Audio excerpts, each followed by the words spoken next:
मेरा नाम स्नेहा है। मैं बहुत अमीर परिवार से ताल्लुक़ रखती थी। मैं 4 भाइयों की इकलौती बहन थी। मेरे माता पिता तो काफ़ी सालों पहले ही गुजर गए थे, लेकिन मेरे चारों भाइयों ने मुझे माता पिता दोनों का प्यार दिया था। मेरे भाइयों ने मुझे इतने लाड प्यार से पाला था कि कभी मुझे किसी भी चीज़ की कमी होने नहीं देते थे। मैं जिस चीज़ की मांग करती वह वक्त से पहले ही मेरे पास मौजूद हो जाती थी। मैं गांव में रहने वाली मासूम सी लड़की थी। मेरे भैया गांव के सरपंच थे और 2 छोटे भाई विदेश पढ़ने के लिए गए हुए थे, जबकि मुझे पढ़ाई लिखाई का कोई शौक नहीं था और मेरे एक भैया गांव में ही डॉक्टर थे। मेरी जिंदगी बहुत अच्छी और खुशी खुशी गुजर रही थी। एक दिन मैंने अपने भैया से स्मार्टफोन की मांग की। अक्सर मैं लोगों को देखा करती थी, आजकल सभी के पास मोबाइल है, लड़का हो या लड़की सब मोबाइल का इस्तेमाल कर रहे हैं। लोगों को देखकर मुझे भी मोबाइल चलाने की इच्छा होती थी, इसीलिए मैंने अपने भैया से मोबाइल की डिमांड की। मेरे बड़े भैया ने फौरन ही मुझे नया स्मार्टफोन दिला दिया। नया मोबाइल देखकर मैं बहुत ज़्यादा खुश हो गई थी। मैंने सोशल मीडिया पर भी अपना अकाउंट बना लिया था। मैं अपनी अच्छी अच्छी फ़ोटो क्लिक किया करती थी। मैं बहुत ज़्यादा खूबसूरत थी। जब मैंने सोशल मीडिया पर अपना फ़ोटो अपलोड किया तो बहुत सारे कमेंट और लाइक्स आने लगे थे। लोग मुझे बहुत ज़्यादा पसंद करने लगे थे। एक दिन सोशल मीडिया पर मेरी बात एक अभिषेक नाम के लड़के से हुई। वो लड़का बहुत ज़्यादा समझदार था। उसने मुझे समझाया कि तुम अपने फ़ोटो सोशल मीडिया पर अपलोड मत किया करो, लोग लड़कियों के फ़ोटोज़ का गलत फ़ायदा उठा लेते हैं। तभी मैंने अपने सारे फ़ोटो सोशल मीडिया से डिलीट कर दिए। धीरे धीरे मेरी दोस्ती अभिषेक से बढ़ने लगी और हम दोनों की दोस्ती देखते ही देखते कब प्यार में बदल गई, हमें पता ही नहीं चला। मैं रोज़ाना अभिषेक से फ़ोन पर बात किया करती थी और मेरी अभिषेक से चैटिंग भी होती थी। मैं गाँव में रहने वाली लड़की थी और अभिषेक शहर का रहने वाला लड़का था। अभिषेक मुझे बहुत प्यार करने लगा था और मैं भी अभिषेक से बहुत प्यार करने लगी थी। हम दोनों एक दूसरे के प्यार में खोते चले जा रहे थे। एक दिन मुझे पता चला कि मेरे भैया ने गांव के ही वकील के साथ मेरा रिश्ता तय कर दिया है, लेकिन मैं तो अभिषेक से प्यार करती थी।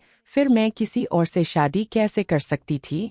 मैंने अपनी भाभी को अपने बारे में बता दिया था और यह भी बता दिया था कि मेरी बातचीत अभिषेक से किस तरह से शुरू हुई थी। भाभी ने जब भैया को बताया कि स्नेहा किसी लड़के से प्यार करती है और उस लड़के की बातचीत उससे सोशल मीडिया पर हुई, तो भैया ने मेरे हाथ से मोबाइल छीन लिया। उनका कहना था कि इस लड़के से बातचीत करना बंद कर दो, ऐसे लोगों की बातों में नहीं आते, ऐसे लोग हमेशा धोखा देते हैं।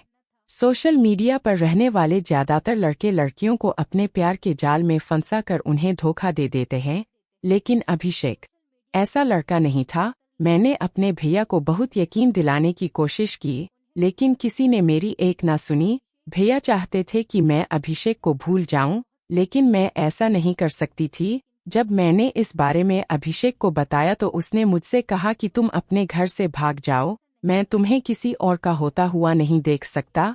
भैया ने मुझे बहुत समझाने की कोशिश की, लेकिन मैंने भैया की एक ना सुनी और एक दिन मैं रात के अंधेरे में अपने घर से भाग गई। चोरी चुपके जब मैं रात के अंधेरे में अपने घर से भागी तो कोई भी मुझे देख नहीं पाया था और अभी के बताए हुए पते पर चली गई। जब पहली बार मेरी मुलाकात अभिषेक से हुई तो मैं बहुत ज़्यादा खुश हो गई थी, क्योंकि मैंने पहली बार अभिषेक को देखा था। अभिषेक भी मुझे देखते ही बहुत खुश हो गया था। अभिषेक के परिवार में कोई नहीं था और जिस शहर में अभिषेक रहता था उसने मुझे भी अपने साथ वहीं पर रख लिया था। अभिषेक किराए के मकान में रहता था। हम दोनों ने कोर्ट मैरिज कर ली।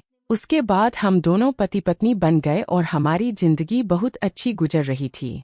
अभिषेक बहुत मेहनती लड़का था।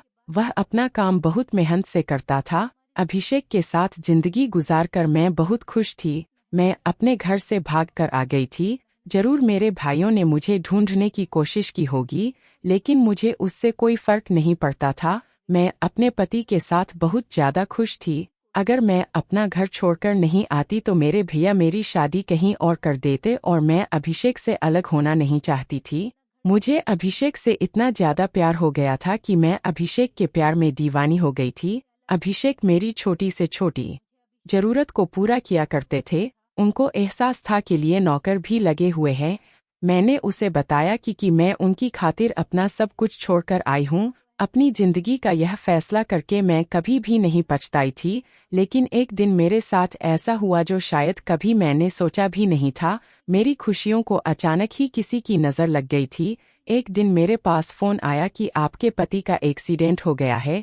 मेरे तो पैरों तले से ज़मीन निकल गई थी। मैं भागते हुए अस्पताल गई तो मैंने देखा कि मेरे पति ने मौत को गले लगा लिया है। मेरे पति की जान चली गई थी। इसका मतलब मेरी तो सारी जिंदगी ही उजड़ गई थी, जिसकी खातिर मैं गांव से शहर आ गई थी। आज वो मुझे इस दुनिया में अकेला छोड़कर चला गया था। रो रो कर मेरा तो बुरा हाल हो गया था। मैंने अपने पति का अंतिम संस्कार किया। मेरे पति का इस दुनिया में कोई और नहीं था और अब तो मेरा भी इस दुनिया में मेरे पति के अलावा कोई नहीं था और वह भी अब मुझे छोड़कर चले गए थे। अब मैं बिल्कुल अकेली रह गई थी। मैं तो ज़्यादा पढ़ी लिखी भी नहीं थी और मैंने सोचा भी नहीं था कि मेरे साथ ऐसा भी हो सकता है।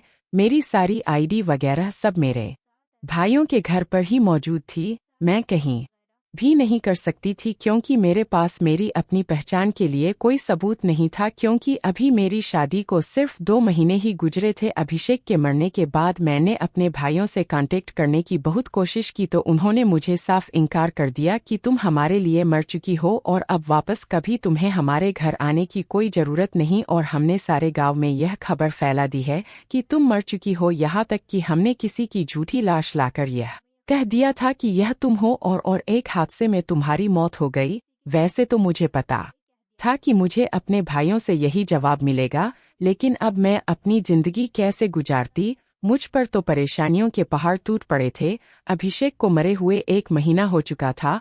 कुछ दिनों तक तो आस पड़ोस के लोग मेरी मदद करते रहे, लेकिन कोई किसी की कब तक मदद कर सकता है। मैं घर की कोई ना कोई चीज़ बेचकर अपना गुजारा करती रहती थी, लेकिन मकान मालिक ने किराया ना देने की वजह से मुझे घर से निकाल दिया। अब मेरे पास बेचने के लिए भी कुछ नहीं बचा था। मैं बहुत ज़्यादा परेशान होने लगी थी, यहाँ तक कि मेरी जिंदगी के इतने बुरे दिन आ गए थे कि मैंने सड़कों पर भीख मांगना शुरू कर दिया था। कोई मुझे खाना दे दिया करता था तो मैं खा लिया करती, वरना मैं भूखी फिरती रहती थी।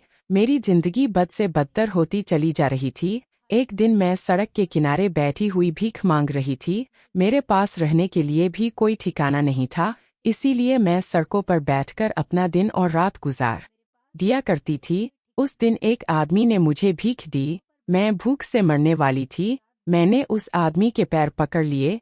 मैं कहने लगी कि साहब, मैंने 2 दिन से कुछ नहीं खाया है, प्लीज़ मुझे कुछ खाने के लिए दे दो। मैं बहुत ज़्यादा परेशान हूँ। मेरे पास रहने का कोई ठिकाना भी नहीं है। जहाँ पर मैं रहती थी वहाँ के मकान मालिक ने मुझे घर से निकाल दिया। मैं किराए पर रहा करती थी और रूखी सूखी रोटी खाकर अपना गुजारा कर रही थी। अब तो घर में वह रूखी सूखी रोटी भी खत्म हो गई थी, इसीलिए मैंने सड़कों पर भीख मांगना शुरू कर दिया। प्लीज़ साहब, मुझे कुछ खाने के लिए दे दो, वरना मैं भूखी मर जाऊंगी। उस आदमी ने मुझसे कहा, क्या तुम मेरे घर चल सकती हो? यह सुनकर तो मैं हैरान रह गई थी। उसने मुझसे कहा कि मेरी मजबूरी है, मेरी पत्नी मर चुकी है। मैं चाहता हूँ कि तुम मेरे बच्चे की परवरिश करो। मेरे पास एक बेटा है जिसकी उम्र 4 साल है। अगर तुम उसकी परवरिश कर सकती हो तो मैं तुम्हें घर में खाने पीने के लिए सब कुछ दे दूँ और तुम्हारी जिंदगी भी संवर जाएगी। वैसे भी मेरी जिंदगी बहुत ज़्यादा खराब हो गई थी। मेरे पास रहने के लिए भी कोई ठिकाना नहीं था। मकान मालिक ने भी मुझे घर से निकाल दिया था। अब मैं दर दर की ठोकरें खा रही थी। कोई मुझे खाना खिला देता था तो खा लेती थी, और अगर कोई मुझे खाने नहीं देता था तो मैं भूखी फिरती थी। यही सब सोचते हुए मैं उस आदमी के साथ जाने के लिए तैयार हो गई थी। वैसे भी मुझे उस टाइम खाने के अलावा कुछ नज़र नहीं आ रहा था, इसीलिए मैं फौरन राजी हो गई और उस आदमी के साथ उसके घर चली गई। मैं उसके साथ गई तो उसका घर बहुत बड़ा था और वह बहुत अमीर आदमी था। उसके घर में उसके अलावा कोई नहीं था, सिर्फ एक छोटा सा बच्चा था जिसकी उम्र 4 साल थी। उस आदमी ने मुझे खाना खिलाया और कहने लगा कि आराम से पेट भरकर तुम खाना खा लो। पहले तो मैंने पेट भर के खाना खाया। उस आदमी ने मुझे खाना खिलाया और कहने लगा कि आराम से पेट भरकर तुम खाना खा लो। पहले तो मैंने पेट भर के खाना खाया। उस आदमी को भी मुझे देखकर ऐसा एहसास हो गया था कि मैं बहुत ज्यादा भूखी हूँ, इसीलिए उसने मुझसे कोई भी सवाल नहीं किया था। खाना खाने के बाद उसने मुझसे पूछा कि अब तुम बताओ कि तुम कौन हो, अपने बारे में मुझे सब कुछ बताओ। मेरी आंखों के सामने मेरा बीता हुआ कल घूम रहा था। मैं सोच रही थी कि मैं किस तरह से इस आदमी को बीते हुए कल के बारे में बताऊं और कैसे बताऊं कि मैं कौन हूं। लेकिन तुम मुझे अपने बारे में बता दोगी तो मैं तुम्हारे लिए रहने का बंदोबस्त भी कर दूंगा। तुम इस घर में आराम से रह सकती हो, यहाँ पर तुम्हें किसी तरह की कोई परेशानी नहीं होगी। इस घर में मैं अकेला ही रहता हूँ और सिर्फ मेरा बेटा रहता है, बाकी कोई नहीं रहता। घर में काम करने मेरा नाम इस दुनिया में कोई नहीं, इस दुनिया में मेरा भी तो कोई नहीं था, इसीलिए मेरी उससे अच्छी दोस्ती हो गई थी। मैं कोशिश करती थी कि किसी के सामने उससे बात ना किया करूं, इसीलिए मैंने उसको यह बात भी बता दी थी कि किसी के सामने उससे ज्यादा बात नहीं कर सकती। इस बात पर उसने मुझसे कहा था कि कोई बात नहीं, मैं इस बात का ख्याल रखूंगा और अब हम रात को ही बात किया करेंगे। जब सब सो जाते थे तो रात को मैं देर तक उससे चैटिंग करती रहती थी। देर रात तक चैटिंग करने की वजह से सुबह को मेरी आंख नहीं खुलती थी और जब मैं उठती थी तो वंश भी नहीं होता था। अब मुझे उससे बात करने की आदत हो चुकी थी। वंश के बारे में मैं उससे कुछ डिस्कस नहीं करना चाहती थी, क्योंकि यह मेरा राज था और मैं इस घर का राज किसी के साथ शेयर नहीं कर सकती थी, क्योंकि मैं इस घर का नमक खा रही थी। और वैसे भी वह कौन था, मैं उसको ज्यादा तो नहीं जानती थी। पता नहीं जो कुछ उसने मुझे अपने बारे में बताया था वो सच भी था या नहीं, इस बारे में तो मैं नहीं जानती थी। मेरे लिए बस वो एक टाइम पास बन चुका था। वैसे भी मैं सारा दिन अकेले बोर रहती थी। वंश भी शाम को ही घर लौटता था और घर के काम भी नौकर किया करते थे, इसीलिए उससे बात करके मेरा टाइम पास हो जाता था। 2-3 दिन से वह मुझसे कह रहा था कि वो मुझसे मिलना चाहता है, लेकिन मैं उससे मिलने के लिए तैयार नहीं थी, क्योंकि मैं घर से बाहर नहीं निकलती थी। उसका कहना था कि वो खुद मेरे घर मुझसे मिलने के लिए आएगा। मैंने उसकी बात को इग्नोर कर दिया क्योंकि उसे नहीं पता था कि मैं कहाँ पर रहती हूँ। एक दिन शाम को वंश और साहब एक साथ घर में चलते हुए आए थे। साहब ने मुझसे कहा कि शाम के खाने का इंतजाम करो, क्योंकि मेरा बेस्ट फ्रेंड आज घर आ रहा है। मेरा फ्रेंड बहुत दिनों में मेरे घर आ रहा है, इसीलिए मैं चाहता हूँ कि तुम अपने हाथ से उसके लिए टेस्टी खाना बनाकर तैयार करो। मैंने साहब से कहा कि ठीक है, मैं खाना बनाकर तैयार कर दूंगी। मैंने काफ़ी सारी डिशेस तैयार की थी। 3 घंटे बाद ही बाहर से किसी के बोलने की आवाज़ आने लगी। मुझे लगा कि शायद मेहमान आ गए हैं। मैं अपने काम में इतनी बिजी हो गई थी कि उस फोन वाले लड़के को ही भूल गई थी। उसने कहा था कि वह मुझसे मिलने के लिए आएगा। खाना तैयार करने के बाद जब मैं किचन से बाहर निकली तो नीचे हॉल में बैठे हुए इंसान को देखकर मेरे पैरों तले से जमीन निकल गई थी। मैं तो देखती ही रह गई थी कि आखिर मेरे सामने कौन है। मैं दंग रह गई थी। मैं खुद को होश में लाने की कोशिश कर रही थी, लेकिन मुझे होश नहीं आ रहा था। कुछ देर के बाद मैं बेहोश हो गई और जब मुझे होश आया तो मैं अपने कमरे में बिस्तर पर लेटी हुई थी। साहब और वह इंसान मेरे बिस्तर के पास खड़ा हुआ था। वह इंसान कोई और नहीं बल्कि मेरा पति अभिषेक था, जिसका क्रियाकर्म होते हुए मैंने अपनी आंखों से देखा था। मैं तो दंग होकर अभिषेक की तरफ देख रही थी। मुझे यकीन नहीं आ रहा था कि वह जिंदा और सही सलामत मेरे सामने खड़े हुए हैं।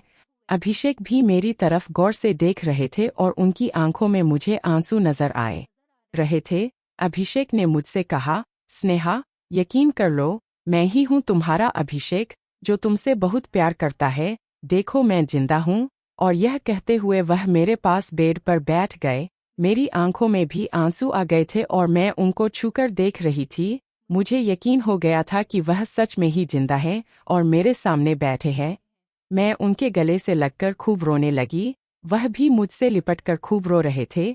उनके जाने के बाद मेरे साथ जो कुछ भी हुआ था, वह सब याद करके मुझे बहुत ज्यादा तकलीफ हो रही थी। मेरे साथ जो भी हुआ था वह सब कुछ मुझे याद आने लगा था। मैंने अभिषेक से पूछा, अगर आप जिंदा थे तो वह कौन था जिसका क्रियाकर्म मेरी आंखों के सामने हुआ था और जिसकी लाश हॉस्पिटल में मैंने खुद देखी थी। और मैंने अभिषेक से कहा कि अगर आपको मालूम था कि आपका मेरे सिवाय इस दुनिया में कोई नहीं तो आप इतने महीनों तक मुझसे दूर क्यों रहे। मैं रोए चली जा रही थी और कहे जा रही थी, अभिषेक ने मुझसे कहा, क्योंकि मेरे पास बहुत सारे ऐसे राज हैं जिसको सुनकर तुम चौंक जाओगी। आज मैं तुम्हें एक एक करके सारे राज बताना चाहता हूँ। सबसे पहले तो तुम जिस रॉन्ग नंबर वाले लड़के से बात करती हो वह कोई और नहीं बल्कि मैं ही हूँ। मैंने तुमसे कहा था कि मैं तुमसे मिलना चाहता हूँ और मैं तुम्हारे घर आकर ही तुमसे मिलूंगा। देखो, मैं यहाँ पर आ गया। मैंने तुम्हें कहीं बाहर तो नहीं बुलाया ना।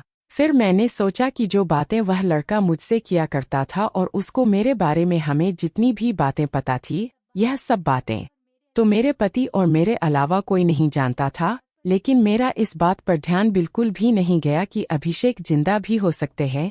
मैंने अभिषेक से कहा कि अगर आप जिंदा थे तो आप इतने टाइम से कहाँ पर थे? मुझे आपके बारे में सब कुछ जानना है। अभिषेक ने मुझसे कहा कि मैं तुम्हें अपने बारे में सब कुछ बता दूंगा। जब तुम अपना घर छोड़ने के बाद यहाँ पर आ गई थी और हमने शादी कर ली थी तो कुछ दिनों बाद तुम्हारे भाइयों ने भी यहाँ आकर हमारे बारे में सारी इन्फॉर्मेशन निकाल ली थी। उन्होंने अपने गांव में तो सबको यह बता दिया था कि तुम मर चुकी हो एक एक्सीडेंट में और मौके पर ही तुम्हारी मौत हो गई थी। यहाँ तक कि उन्होंने कुचली हुई लाश को लोग के सामने साबित करके यह जाहिर कर दिया था कि वाकई तुम मर चुकी हो। क्योंकि अगर गांव वालों को यह पता चल जाता कि सरपंच की बहन घर से भाग गई तो तुम्हारे भाइयों की बहुत ज्यादा बदनामी होती। बदनामी की डर की वजह से तुम्हारे भाइयों ने गांव में झूठ बोल दिया था और तुम्हें मरा हुआ साबित कर दिया था। लेकिन वह लोग मेरे दुश्मन हो गए थे जिसने उनकी बहन से शादी कर ली थी। इस टाइम मुझे पता चला कि तुम मां बनने वाली हो। मैं तुम्हें बहाने से डॉक्टर के पास लेकर गया और से तुम्हें मिसकैरेज की दवाई खिला दी, क्योंकि मेरी जान मुसीबत में आ गई थी। मैं नहीं चाहता था कि तुम छोटे बच्चे के साथ दर-दर की ठोकरें खाते फिरो, क्योंकि मैं तुम्हें छोड़कर जाने वाला था। मुझे पता चल गया था कि तुम्हारे भाई मुझे जगह-जगह ढूंढ रहे हैं। तुम्हारे भाइयों ने मुझे बार-बार नौकरियों से निकलवाना शुरू कर दिया और मैं जगह-जगह तुम्हारे भाइयों की वजह से एक दिन तुम्हारे भाइयों को मेरे मोबाइल नंबर के बारे में पता चल गया और उन्होंने मुझे फ़ोन किया। फ़ोन करके उन्होंने मुझे मार की धमकी दी और कहने लगे कि मेरे साथ साथ वह तुम्हारी भी जान ले लेंगे। इसलिए मैं तुम्हें वहां से छोड़कर चला गया था, क्योंकि वो लोग मेरे पीछे पड़े हुए थे। मैं नहीं चाहता था कि मेरी जान के साथ साथ तुम्हारी जान को भी खतरा हो। अगर वो लोग मुझे ढूंढ लेते तो वो मुझे मार देते, लेकिन अगर मेरे साथ वो तुम्हें भी ढूंढते तो तुम भी मारी जाती। मैं नहीं चाहता था कि वो लोग तुम्हें मार दें। एक दिन मैं रास्ते से जा रहा था, तभी अचानक एक कार ने मुझे मारने की कोशिश की, लेकिन मेरी किस्मत अच्छी थी कि मैं उस एक्सीडेंट में बच गया। मेरी कार के सामने आने से पहले ही कोई दूसरा आदमी उस कार के सामने आ गया और तुम्हारे भाई की कार से उस आदमी का एक्सीडेंट हो गया और उसकी जान चली गई। तभी मौके पर मैं वहां से भाग निकला। तुम्हारे भैया जानबूझकर मुझे मारना चाहते थे। उसके बाद भी तुम्हारे भैया का मेरे पास फ़ोन आया और कहने लगे कि अगर तुम बच गए हो तो यह मत सोचना कि तुम हर बार बच जाओगे। जब तक हम तुम्हें मार नहीं देते, हम सुकून से नहीं बैठेंगे। तुम्हारे परिवार वाले मेरी जान के दुश्मन बन गए थे। मेरे साथ पहले जो कुछ भी हुआ था, मुझे नौकरी से निकलवाया गया था और भी बहुत कुछ मेरे साथ हुआ। तब तक तो मुझे नहीं पता था कि यह तुम्हारे भाई हैं, लेकिन जब मेरे पास धमकी भरे फ़ोन आने लगे और कहा गया कि हम तुम्हारी जान लेना चाहते हैं, तब मैं समझ गया था कि यह तुम्हारे भैया ही हैं जो मेरे साथ यह सब कुछ कर रहे थे। जिसके घर में तुम रह रही हो, यह मेरा दोस्त है। यह मेरा बचपन का फ्रेंड है और यह पुलिस ऑफिसर है। मैंने से मदद मांगी और यह मेरी मदद करने के लिए तैयार हो गया। 1 महीने तक तो मैं अपनी जान छुड़ाने के लिए कहीं ना कहीं भागता रहा, लेकिन फिर मुझे तुम्हारी फिक्र लगी हुई थी। मुझे पता था कि मेरा दोस्त अपने घर में अकेला रहता है, इसीलिए मैंने इससे कहा कि तुम किसी भी तरह से मेरी पत्नी को अपने घर ले जाओ और उसको अपने घर में जगह दे दो ताकि वह परेशान ना हो। मेरा यह दोस्त अगर तुमसे कहता कि तुम मेरे घर चलो तो तुम उसके घर जाने के लिए इतनी आसानी से नहीं मानती। इसीलिए इसने ने सोचा कि यह अपने बेटे वंश की परवरिश करने के लिए कहेगा तो तुम मान जाओगी और परेशानी की खातिर आसानी से तो उसके घर पर जाकर रहूंगी। यहाँ पर तुम बिल्कुल सेफ थी और अब मेरी परेशानी खत्म हो गई थी। मेरे दोस्त ने तुम्हारे भाइयों को गिरफ्तार कर लिया जिन्होंने मुझ पर जानलेवा हमला किया और मुझे जान से मारने की धमकी दी थी। जब तक मैंने तुम्हारे भाइयों को पुलिस के हवाले नहीं करवा दिया तब तक मैं तुम्हारा सामना नहीं कर सकता था। काफी दिनों तक मेरे दोस्त ने मुझे जेल के ही एक कमरे में बंद कर दिया था, क्योंकि अगर मैं बाहर निकलता तो तुम्हारे भाई किसी न किसी तरह से मेरा पत्ता निकाल ही लेते और मुझे जान से मार देते। मेरे दोस्त ने जेल में मेरा बहुत ख्याल रखा और जब तक मेरे दोस्त ने तुम्हारे भाइयों को नहीं ढूंढ निकाला तब तक उसने मुझे भी जेल से बाहर नहीं किया, क्योंकि मेरे लिए जेल ही ऐसी सेफ जगह थी जहां पर मैं बिल्कुल महफूज था। अब तुम्हारे भाइयों को जेल हो गई है और मैं तुम्हारे सामने आ गया हूं। यह सब कुछ तुम्हारे भाइयों ने इसीलिए किया था ताकि तुमने जो कदम उठाया था। लेकिन मेरी किस्मत अच्छी थी कि मेरे दोस्त ने मुझे अपने ही पुलिस स्टेशन में जगह दे दी। मैंने अभिषेक से कहा कि एक सवाल मेरे दिमाग में अभी भी घूम रहा है, आखिर वंश सुबह होते ही कहाँ चला जाता था। तभी साहब कहने लगे, मुझे माफ कर देना भाभी, वह मेरा बेटा है, मैं उसी की वजह से आपको यहाँ लेकर आया था। मेरी पत्नी नहीं है और मेरे बेटे को माँ की जरूरत थी। मेरी पत्नी आपके आने से एक हफ्ता पहले ही मर गई थी। उसकी बहुत ज्यादा तबीयत खराब थी और एक हफ्ते से उसने रो रो कर बुरा हाल कर दिया था, क्योंकि वह अपनी माँ के साथ ही सोता था। मैं जब आपको यहाँ पर लेकर आया था मैंने सोचा कि पता नहीं मेरा बेटा आपको अपनी माँ समझेगा या नहीं। आप अगर उसे प्यार से सुलाओगी तो वो सोएगा। और अपने बारे में वह यह बताता था कि वह जॉब करता है और वह शादीशुदा भी नहीं है और उसका इस दुनिया में कोई नहीं, इस दुनिया में मेरा भी तो कोई नहीं था। इसीलिए मेरी उससे अच्छी दोस्ती हो गई थी। मैं कोशिश करती थी कि किसी के सामने उससे बात ना किया करूं, इसीलिए मैंने उसको यह बात भी बता दी थी कि किसी के सामने उससे ज्यादा बात नहीं कर सकती। इस बात पर उसने मुझसे कहा था कि कोई बात नहीं, मैं इस बात का ख्याल रखूंगा और अब हम रात को ही बात किया करेंगे। जब सब सो जाते थे तो रात को मैं देर तक उससे चैटिंग करती रहती थी। देर रात तक चैटिंग करने की वजह से सुबह को मेरी आंख नहीं खुलती थी और जब मैं उठती थी तो वंश भी नहीं होता था। अब मुझे उससे बात करने की आदत हो चुकी थी। वंश के बारे में मैं उससे कुछ डिस्कस नहीं करना चाहती थी, क्योंकि यह मेरा राज था और मैं इस घर का राज किसी के साथ शेयर नहीं कर सकती थी, क्योंकि मैं इस घर का नमक खा रही थी। और वैसे भी वह कौन था, मैं उसको ज्यादा तो नहीं जानती थी। पता नहीं जो कुछ उसने मुझे अपने बारे में बताया था वह सच भी था या नहीं, इस बारे में तो मैं नहीं जानती थी। मेरे लिए बस वह एक टाइम पास बन चुका था। वैसे भी मैं सारा दिन अकेले बोर रहती थी। वंश भी शाम को ही घर लौटता था और घर के काम भी नौकर किया करते थे, इसीलिए उससे बात करके मेरा टाइम पास हो जाता था। 2-3 के साथ साथ तुम्हारी जान को भी खतरा हो अगर वो लोग दिन से वह मुझसे कह रहा था कि वह मुझसे मिलना चाहता है, लेकिन मैं उससे मिलने के लिए तैयार नहीं थी, क्योंकि मैं घर से बाहर नहीं निकलती थी। उसका कहना था कि वह खुद मेरे घर मुझसे मिलने के लिए आएगा। मैंने उसकी बात को इग्नोर कर दिया, क्योंकि उसे नहीं पता था कि मैं कहाँ पर रहती हूँ। एक दिन शाम को वंश और साहब एक साथ घर में चलते हुए आए थे। साहब ने मुझसे कहा कि शाम के खाने का इंतजाम करो, क्योंकि मेरा बेस्ट फ्रेंड आज घर आ रहा है। मेरा फ्रेंड बहुत दिनों में मेरे घर आ रहा है, इसीलिए मैं चाहता हूँ कि तुम अपने हाथ से उसके लिए टेस्टी खाना बनाकर तैयार करो। मैंने साहब से कहा कि ठीक है, मैं खाना बनाकर तैयार कर दूंगी। मैंने काफी सारी डिशेस तैयार की थी। 3 घंटे बाद ही बाहर से किसी के बोलने की आवाज आने लगी। मुझे लगा कि शायद मेहमान आ गए हैं। मैं अपने काम में इतनी बिजी हो गई थी कि उस फोन वाले लड़के को ही भूल गई थी। उसने कहा था कि वह मुझसे मिलने के लिए आएगा। खाना तैयार करने के बाद जब मैं किचन से बाहर निकली तो नीचे हॉल में बैठे हुए इंसान को देखकर मेरे पैरों तले से जमीन निकल गई थी। मैं तो देखते ही रह गई थी कि आखिर मेरे सामने कौन है। मैं दंग रह गई थी। मैं खुद को होश में लाने की कोशिश कर रही थी, लेकिन मुझे होश नहीं आ रहा था। कुछ देर के बाद मैं बेहोश हो गई और जब मुझे होश आया तो मैं अपने कमरे में बिस्तर पर लेटी हुई थी। साहब और वह इंसान मेरे बिस्तर के पास खड़ा हुआ था। वह इंसान कोई और नहीं बल्कि मेरा पति अभिषेक था, जिसका क्रियाकर्म होते हुए मैंने अपनी आंखों से देखा था। मैं तो दंग होकर अभिषेक की तरफ देख रही थी। मुझे यकीन नहीं आ रहा था कि वह जिंदा और सही सलामत मेरे सामने खड़े हुए हैं।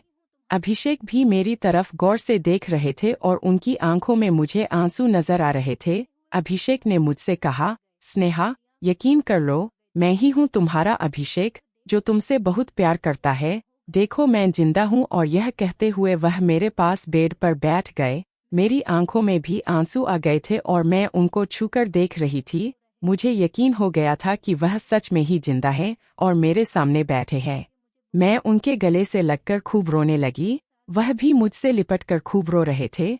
उनके जाने के बाद मेरे साथ जो कुछ भी हुआ था, वह सब याद करके मुझे बहुत ज्यादा तकलीफ हो रही थी। मेरे साथ जो भी हुआ था वह सब कुछ मुझे याद आने लगा था। मैंने अभिषेक से पूछा, अगर आप जिंदा थे तो वह कौन था जिसका क्रियाक्रम मेरी आंखों के सामने हुआ था और जिसकी लाश हॉस्पिटल में मैंने खुद देखी थी? और मैंने अभिषेक से कहा कि अगर आपको मालूम था कि आपका मेरे सिवाय इस दुनिया में कोई नहीं, तो आप इतने महीनों तक मुझसे दूर क्यों रहे? मैं रोए चली जा रही थी और कहे जा रही थी। अभिषेक ने मुझसे कहा, क्योंकि मेरे पास बहुत सारे ऐसे राज हैं जिसको सुनकर तुम चौंक जाओगी। आज मैं तुम्हें एक एक करके सारे राज बताना चाहता हूँ। सबसे पहले तो तुम जिस रॉन्ग नंबर वाले लड़के से बात करती हो, वह कोई और नहीं बल्कि मैं ही हूँ। मैंने तुमसे कहा था कि मैं तुमसे मिलना चाहता हूँ और मैं तुम्हारे घर आकर ही तुमसे मिलूंगा। देखो, मैं यहाँ पर आ गया। मैंने तुम कहीं बाहर तो नहीं बुलाया ना? फिर मैंने सोचा कि जो बातें वह लड़का मुझसे किया करता था और उसको मेरे बारे में जितनी भी बातें पता थी, यह सब बातें तो मेरे पति और मेरे अलावा कोई नहीं जानता था। लेकिन मेरा इस बात पर ध्यान बिल्कुल भी नहीं गया कि अभिषेक जिंदा भी हो सकते हैं। मैंने अभिषेक से कहा कि अगर आप जिंदा थे तो आप इतने टाइम से कहाँ पर थे? मुझे आपके बारे में सब कुछ जानना है। अभिषेक ने मुझसे कहा कि मैं तुम्हें अपने बारे में सब कुछ बता दूंगा जब तुम अपना घर छोड़ने के बाद यहाँ पर आ गई थी और हमने शादी कर ली थी। तो कुछ दिनों बाद तुम्हारे भाइयों ने भी यहाँ आकर हमारे बारे में सारी इन्फॉर्मेशन निकाल ली थी। उन्होंने अपने गांव में तो सबको यह बता दिया था कि तुम मर चुकी कि हो एक एक्सीडेंट में और मौके पर ही तुम्हारी मौत हो गई थी। यहाँ तक कि उन्होंने एक कुचली हुई लाश को लोगों के सामने साबित करके ये जाहिर कर दिया था कि वाकई तुम मर चुकी हो। क्योंकि अगर गांव वालों को यह पता चल जाता कि सरपंच की बहन घर से भाग गई तो तुम्हारे भाइयों की बहुत ज्यादा बदनामी होती। बदनामी की डर की वजह से तुम्हारे भाइयों ने गांव में झूठ बोल दिया था और तुम्हें मरा हुआ साबित कर दिया था। लेकिन वो लोग मेरे दुश्मन हो गए थे जिसने उनकी बहन से शादी कर ली थी। इस टाइम मुझे पता चला कि तुम मां बनने वाली हो। मैं तुम्हें बहाने से डॉक्टर के पास लेकर गया और डॉक्टर से तुम्हें मिसकैरेज की दवाई खिला दी, क्योंकि मेरी जान मुसीबत में आ गई थी। मैं नहीं चाहता था कि तुम छोटे बच्चे के साथ दर दर की ठोकरें खाती फिरो, क्योंकि मैं तुम्हें छोड़कर जाने वाला था। मुझे पता चल गया था कि तुम्हारे भाई मुझे जगह जगह ढूंढ रहे हैं। तुम्हारे भाइयों ने मुझे बार बार नौकरियों से निकलवाना शुरू कर दिया और मैं जगह जगह तुम्हारे भाइयों की वजह से एक दिन तुम्हारे भाइयों को मेरे मोबाइल नंबर के बारे में पता चल गया और उन्होंने मुझे फ़ोन किया। फ़ोन करके उन्होंने मुझे मारने की धमकी दी और कहने लगे कि मेरे साथ साथ वो तुम्हारी भी जान ले लेंगे। इसलिए मैं तुम्हें वहाँ से छोड़कर चला गया था, क्योंकि वो लोग मेरे पीछे पड़े हुए थे। मैं नहीं चाहता था कि मेरी जान मुझे ढूंढ लेते तो वो मुझे मार देते, लेकिन अगर मेरे साथ वो तुम्हें भी ढूंढते तो तुम भी मारी जाती। मैं नहीं चाहता था कि वो लोग तुम्हें मार दे। एक दिन मैं रास्ते से जा रहा था, तभी अचानक एक कार ने मुझे मारने की कोशिश की, लेकिन मेरी किस्मत अच्छी थी कि मैं उस एक्सीडेंट में बच गया। मेरी कार के सामने आने से पहले ही कोई दूसरा आदमी उस कार के सामने आ गया और तुम्हारे भाई की कार से उस आदमी का एक्सीडेंट हो गया और उसकी जान चली गई। तभी मौके पर मैं वहां से भाग निकला। तुम्हारे भैया जानबूझकर मुझे मारना चाहते थे। उसके बाद भी तुम्हारे भैया का मेरे पास फ़ोन आया और कहने लगे कि अगर तुम बच गए हो तो यह मत सोचना कि तुम हर बार बच जाओगे। जब तक हम तुम्हें मार नहीं देते, हम सुकून से नहीं बैठेंगे। तुम्हारे परिवार वाले मेरी जान के दुश्मन बन गए थे। मेरे साथ पहले जो कुछ भी हुआ था, मुझे नौकरी से निकलवाया गया था और भी बहुत कुछ मेरे साथ हुआ। तब तक तो मुझे नहीं पता था कि यह तुम्हारे भाई हैं। लेकिन जब मेरे पास धमकी भरे फ़ोन आने लगे और कहा गया कि हम तुम्हारी जान लेना चाहते हैं, तब मैं समझ गया था कि यह तुम्हारे भैया ही हैं जो मेरे साथ यह सब कुछ कर रहे थे। जिसके घर में तुम रह रही हो, यह मेरा दोस्त है, यह मेरा बचपन का फ्रेंड है और यह पुलिस ऑफिसर है। मैंने इससे मदद मांगे और यह मेरी मदद करने के लिए तैयार हो गया। 1 महीने तक तो मैं अपनी जान छुड़ाने के लिए कहीं ना कहीं भागता रहा, लेकिन फिर मुझे तुम्हारी फिक्र लगी हुई थी। मुझे पता था कि मेरा दोस्त अपने घर में अकेला रहता है, इसीलिए मैंने इससे कहा कि तुम किसी भी तरह से मेरी पत्नी को अपने घर ले जाओ और उसको अपने घर में जगह दे दो ताकि वह परेशान ना हो। मेरा ये दोस्त अगर तुमसे कहता कि तुम मेरे घर चलो तो तुम उसके घर जाने के लिए इतनी आसानी से नहीं मानती, इसीलिए इसने सोचा कि यह अपने बेटे वंश की परवरिश करने के लिए कहेगा तो तुम मान जाओगी और परेशानी के खातिर आसानी से तो उसके घर पर जाकर रह लोगी। यहाँ पर तुम बिल्कुल सेफ थी और अब मेरी परेशानी खत्म हो गई थी। मेरे दोस्त ने तुम्हारे भाइयों को गिरफ्तार कर लिया, जिन्होंने मुझ पर जानलेवा हमला किया और मुझे जान से मारने की धमकी दी थी। जब तक मैंने तुम्हारे भाइयों को पुलिस के हवाले नहीं करवा दिया, तब तक मैं तुम्हारा सामना नहीं कर सकता था। काफी दिनों तक मेरे दोस्त ने मुझे जेल के ही एक कमरे में बंद कर दिया था, क्योंकि अगर मैं बाहर निकलता तो तुम्हारे भाई किसी न किसी तरह से मेरा पत्ता निकाल ही लेते और मुझे जान से मार देते। मेरे दोस्त ने जेल में मेरा बहुत ख्याल रखा और जब तक मेरे दोस्त ने तुम्हारे भाइयों को नहीं ढूंढ निकाला, तब तक उसने मुझे भी जेल से बाहर नहीं किया, क्योंकि मेरे लिए जेल ही ऐसी सेफ जगह थी जहां पर मैं बिल्कुल महफूज था। अब तुम्हारे भाइयों को जेल हो गई है और मैं तुम्हारे सामने आ गया हूँ। यह सब कुछ तुम्हारे भाइयों ने इसलिए किया था ताकि तुमने जो कदम उठाया था, लेकिन मेरी किस्मत अच्छी थी कि मेरे दोस्त ने मुझे अपने ही पुलिस स्टेशन में जगह दे दी। मैंने अभिषेक से कहा कि एक सवाल मेरे दिमाग में अभी भी घूम रहा है, आखिर वंश सुबह होते ही कहाँ चला जाता था। तभी साहब कहने लगे, मुझे माफ कर देना भाभी, वह मेरा बेटा है। मैं उसी की वजह से आपको यहाँ लेकर आया था। मेरी पत्नी नहीं है और मेरे बेटे को माँ की जरूरत थी। मेरी पत्नी आपके आने से 1 हफ्ता पहले ही मर गई थी। उसकी बहुत ज्यादा तबीयत खराब थी और 1 हफ्ते से उसने रो रो कर बुरा हाल कर दिया था, क्योंकि वह अपनी माँ के साथ ही सोता था। मैं जब कहाँ चला जाता था, तभी साहब कहने लगे, मुझे माफ कर देना भाभी, वह मेरा बेटा है। मैं उसी की वजह से आपको यहाँ लेकर आया था। मेरी पत्नी नहीं है और मेरे बेटे को माँ की जरूरत थी। मेरी पत्नी आपके आने से 1 हफ्ता पहले ही मर गई थी। उसकी बहुत ज्यादा तबीयत खराब थी और 1 हफ्ते से उसने रो रो कर बुरा हाल कर दिया था, क्योंकि वह अपनी माँ के साथ ही सोता था। मैं जब आपको यहाँ पर लेकर आया था, मैंने सोचा कि पता नहीं मेरा बेटा आपको अपनी माँ समझेगा या नहीं। आप अगर से प्यार से सुलाओगी तो वह सोएगा भी या नहीं, लेकिन पहले ही दिन मेरा बेटा आपको अपनी माँ समझकर सो गया था। सुबह को मेरा बेटा बोर्डिंग स्कूल में चला जाता है और शाम को वापस लौटता है। मेरी पत्नी की तबीयत खराब रहती थी, इसी वजह से मैंने उसका ध्यान बटाने के लिए उसको बोर्डिंग स्कूल में डाल दिया था और मैं उसको रात को घर पर लेकर आ जाता था। सुबह होते ही मैं उसे स्कूल भेज दिया करता था, लेकिन आपने मेरे वंश का बहुत ख्याल रखा। मैं आपका एहसानमंद हूँ। अभिषेक अपने दोस्त से कहने लगे, तुमने भी तो हमारा बहुत साथ दिया। तुम्हारी वजह से ही आज हम पति पत्नी एक दूसरे से मिल पाए हैं। अब हम दोनों अपनी जिंदगी में बहुत खुश हैं। मेरे पति की नौकरी लग गई है और हम साहब के घर में ही रहते हैं।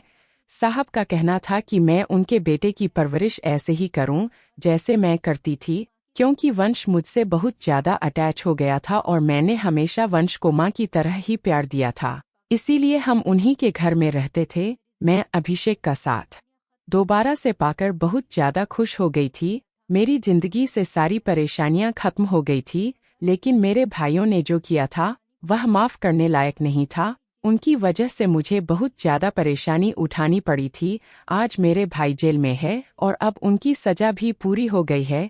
एक दिन मैं उनसे जेल में मिलने के लिए गई थी। भैया ने मुझसे माफी मांगी और अभिषेक से भी माफी मांगने लगे। हमने उनको माफ कर दिया था। मैंने भैया से कहा, भैया मैं आपको एक शर्त पर माफ करूंगी। अब आप हमें जीने दो, हम अपनी जिंदगी में बहुत खुश हैं।